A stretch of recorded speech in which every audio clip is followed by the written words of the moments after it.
आज आप जो कहानी सुनने वाले हैं उसका नाम है पूस की रात, जिसे मुंशी प्रेमचंद जी ने लिखा है। कहानी शुरू करने से पहले आपसे अनुरोध है कि हमारे चैनल को सब्सक्राइब जरूर कर लें, क्योंकि हम हर दिन आपके लिए नई कहानी लेकर आते रहेंगे। चलिए कहानी शुरू करते हैं।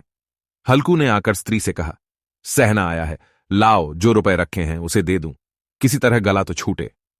मुन्नी झाड़ू लगा रही थी, पीछे फिरकर बोली, 3 ही तो रुपए हैं, दे दोगे तो कम्बल कहां से आवेगा?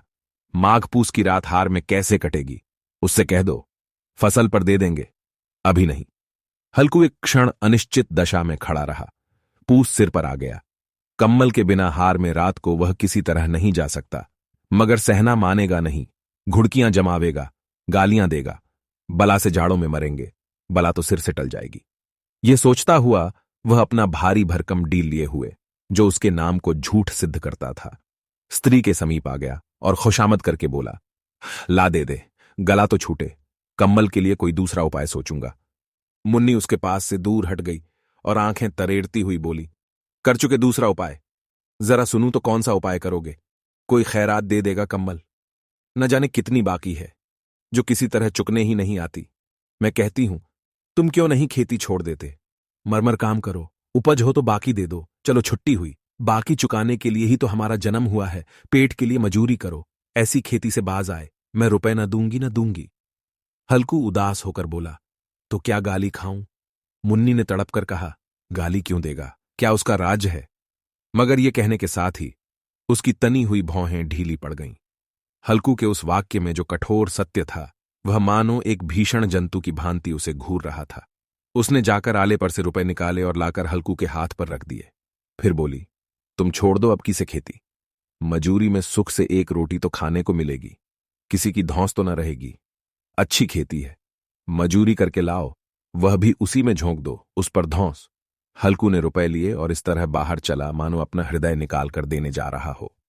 उसने मजूरी से एक एक पैसा काट कपट कर 3 रुपए कम्बल के लिए जमा किए थे।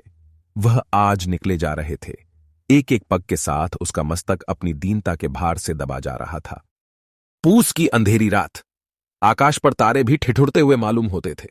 हल्कू अपने खेत के किनारे ऊख के पतों की एक छतरी के नीचे बांस के खटोले पर अपनी पुरानी गाढ़े की चादर ओढ़े पड़ा कांप रहा था।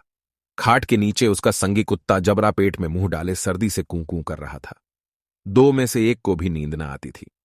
हल्कू ने घुटनियों को गर्दन में चिपकाते हुए कहा, क्यों जबरा, जाड़ा लगता है? कहता तो था घर में पुआल पर लेट रहे तो यहां क्या लेने आए थे? अब खाओ ठंड, मैं क्या करूं? जानते थे मैं यहां हलवा पूरी खाने आ रहा हूं। दौड़े दौड़े आगे आगे चले आए। अब रो नानी के नाम को। जबरा ने पड़े पड़े दुम हिलाई और अपनी कूं कूं को दीर्घ बनाता हुआ एक बार जम्हाई लेकर चुप हो गया। उसकी श्वान बुद्धि ने शायद ताड़ लिया, स्वामी को मेरी कूं कूं से नींद नहीं आ रही है। हल्कू ने हाथ निकालकर जबरा की ठंडी पीठ सहलाते हुए कहा, कल से मत आना मेरे साथ, नहीं तो ठंडे हो जाओगे। ये रांड पछुआ न जाने कहां से बर्फ लिए आ रही है। उठूं, फिर एक चिलम भरूं, किसी तरह रात तो कटे। 8 चिलम तो पी चुका। ये खेती का मजा है। और एक एक भगवान ऐसे पड़े हैं जिनके पास जाड़ा जाए तो गर्मी से घबरा कर भागे। मोटे मोटे गद्दे, लिहाफ, कम्बल, मजाल है जाड़े का गुजर हो जाए। तकदीर की खूबी, मजूरी हम करें, मजा दूसरे लूटें। हल्कू उठा, गड्ढे में से जरा सी आग निकालकर चिलम भरी। जबरा भी उठ बैठा। हल्कू ने चिलम पीते हुए कहा, पिएगा चिलम, जाड़ा तो क्या जाता है, जरा मन बदल जाता है। जबरा ने उसके मुंह की ओर प्रेम से छलकती हुई आंखों से देखा। हल्कू, आज और जाड़ा खा ले, कल से मैं यहां पुआल बिछा दूंगा, उसी में घुसकर बैठना, तब जाड़ा न लगेगा। जबरा ने अपने पंजे उसकी घुटनियों पर रख दिए और उसके मुंह के पास अपना मुंह ले गया। हल्कू को उसकी गर्म सांस लगी। चिलम पीकर हल्कू फिर लेटा और निश्चय करके लेटा कि चाहे कुछ हो, अब की सो जाऊंगा। पर एक ही क्षण में उसके हृदय में कंपन होने लगा।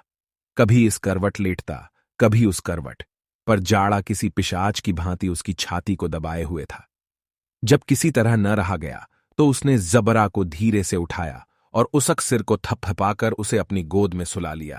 कुत्ते की देह से जाने कैसी दुर्गंध आ रही थी, पर वह उसे अपनी गोद में चिपटाए हुए ऐसे सुख का अनुभव कर रहा था जो इधर महीनों से उसे न मिला था। जबरा शायद यह समझ रहा था कि स्वर्ग यही है, और हल्कू की पवित्र आत्मा में तो उस कुत्ते के प्रति घृणा की गंध तक न थी। अपने किसी अभिन्न मित्र या भाई को भी वह इतनी ही तत्परता से गले लगाता। वह अपनी दीनता से आहत न था, जिसने आज उसे इस दशा को पहुंचा दिया। नहीं, इस अनोखी मैत्री ने जैसे उसकी आत्मा के सब द्वार रर्र खोल दिए थे और उनका एक एक अणु प्रकाश से चमक रहा था। सहसा जबरा ने किसी जानवर की आहट पाई। इस विशेष आत्मीयता ने उसमें एक नई स्फूर्ति पैदा कर दी थी, जो हवा के ठंडे झोंकों को तुच्छ समझती थी। वह झपट कर उठा और छपरी से बाहर आकर भूंकने लगा। हल्कू ने उसे कई बार चुमकार कर बुलाया, पर वह उसके पास न आया। हार में चारों तरफ दौड़ दौड़कर भूंकता रहा। एक क्षण के लिए आ भी जाता तो तुरंत ही फिर दौड़ता। कर्तव्य उसके हृदय में अरमान की भांति ही उछल रहा था। 1 घंटा और गुजर गया। रात ने शीत को हवा से धकाना शुरू किया। हल्कू उठ बैठा और दोनों घुटनों को छाती से मिलाकर सिर को उसमें छिपा लिया। फिर भी ठंड कम न हुई। ऐसा जान पड़ता था सारा रक्त जम गया है, धमनियों में रक्त की जगह हिम बह रहा है। उसने झुककर आकाश की ओर देखा। अभी कितनी रात बाकी है? सप्तर्षि अभी आकाश में आधे भी नहीं चढ़े। ऊपर आ जाएंगे तब कहीं सवेरा होगा। अभी पहर से ऊपर रात है। हल्कू के खेत से कोई एक गोली के टप्पे पर आमों का एक बाग था। पतझड़ शुरू हो गई थी। बाग में पत्तियों को ढेर लगा हुआ था। हल्कू ने सोचा, चलकर पत्तियां बटोरूं और उन्हें जलाकर खूब तापूं। रात को कोई मुझे पत्तियां बटोरते देख तो समझे कोई भूत है। कौन जाने, कोई जानवर ही छिपा बैठा हो। मगर अब तो बैठे नहीं रहा जाता। उसने पास के अरहर के खेत में जाकर कई पौधे उखाड़ लिए और उनका एक झाड़ू बनाकर हाथ में सुलगता हुआ उपला लिए बगीचे की तरफ चला।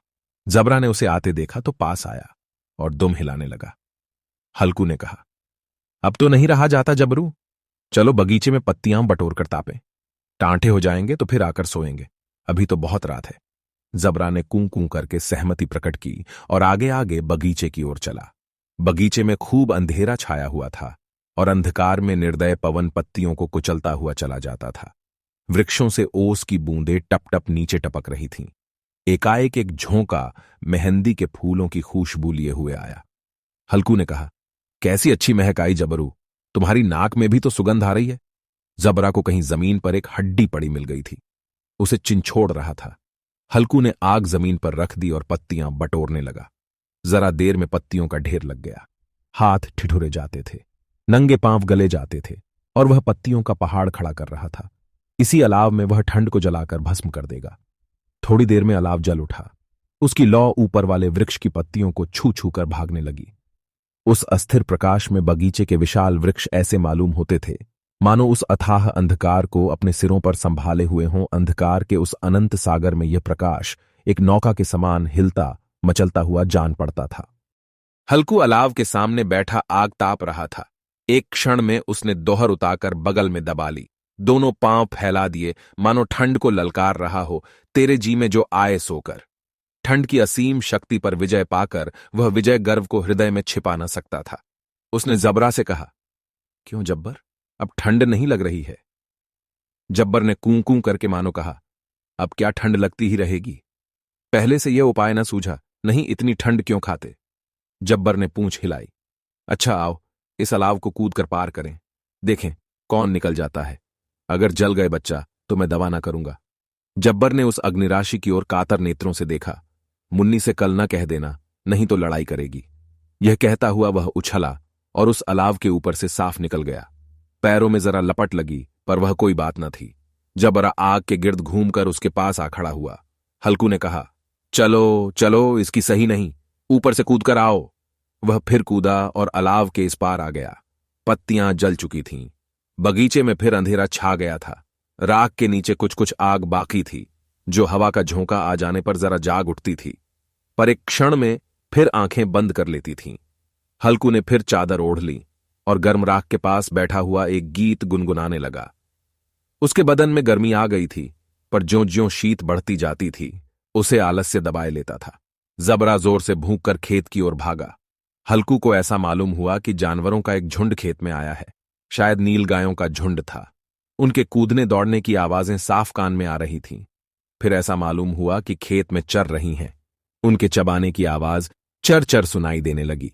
उसने दिल में कहा, नहीं, जबरा के होते कोई जानवर खेत में नहीं आ सकता, नोच ही डाले। मुझे भ्रम हो रहा है। कहां? अब तो कुछ नहीं सुनाई देता। मुझे भी कैसा धोखा हुआ। उसने जोर से आवाज लगाई, जबरा जबरा। जबरा भूंकता रहा। उसके पास न आया। फिर खेत के चरे जाने की आहट मिली। अब वह अपने को धोखा न दे सका। उसे अपनी जगह से हिलना जहर लग रहा था। कैसा दंदाया हुआ था। इस जाड़े पाले में खेत में जाना, जानवरों के पीछे दौड़ना असह्य जान पड़ा। वह अपनी जगह से न हिला। उसने जोर से आवाज लगाई, लिहो लिहो लिहो। जबरा फिर भूंक उठा। जानवर खेत चर रहे थे। फसल तैयार है। कैसी अच्छी खेती थी, पर ये दुष्ट जानवर उसका सर्वनाश किए डालते हैं। हल्कू पक्का इरादा करके उठा और 2-3 कदम चला, पर एकाएक हवा का ऐसा ठंडा, चुभने वाला, बिच्छू के डंक का सा झोंका लगा कि वह फिर बुझते हुए अलाव के पास आ बैठा और राख को कुरेद कर अपनी ठंडी देह को गरमाने लगा।